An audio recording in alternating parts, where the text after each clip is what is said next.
அண்ணே 2 வாழைப்பழம் தாங்க.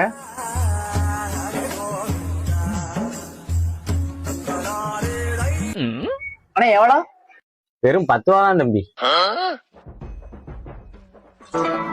அண்ணே காசு போட்டாச்சுண்ணே. அண்ணே கரெக்டா போட்டீங்கல்ல? இப்போதான் சொல்லுச்சு. இல்ல தம்பி, நான் படிக்கல, அது வேற இங்கிலீஷ்ல சொல்லுச்சா, அதான் எவ்வளவுன்னு தெரியல தம்பி. அப்படியாண்ணே? சரி சரி. அண்ணே சொல்லுங்கண்ணே. அண்ணே இன்னும் கொஞ்சம் பொருளா வேண்டியது இருக்குண்ணே. அந்த மேகி பாக்கெட் எடுங்க. இந்த ஒரு லேஸ் பாக்கெட்டு அண்ணே, 1/2 லிட்டர் பால் பாக்கெட்டு, 1/2 லிட்டர் சீனி, ஒரு தேயிலை பாக்கெட்டு, ஆச்சி பொடி ஒண்ணு, மிளகா பொடி ஒண்ணு. இந்தாங்கண்ணே, மொத்தம் 501 ரூபாண்ணே. ரவுண்டா 500 ரூபா போட்டுருங்க.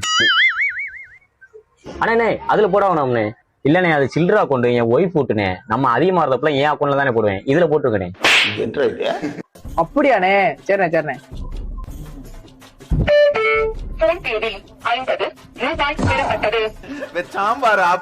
என்னண்ணே 500 ரூபாய்க்கு 50 ரூபா தான் போடுறீங்க? நானே ஒரு 0 போட மறந்துட்டேனே. இந்த மிஷின் தமிழ்ல சொல்லுமா? ஆமா தம்பி, அப்பயே சொன்னல தம்பி, நான் தான் படிக்கலேண்டு, அதான் தமிழ்ல வச்சிருக்கேன். என் ஒய்ஃப் படிச்சிருக்கா, அதான் அவளுக்கு இங்கிலீஷ்ல வச்சிருக்கேன். தப்பு கணக்கை போட்டு தவித்தேன், தங்கமே ஞான தங்கமே.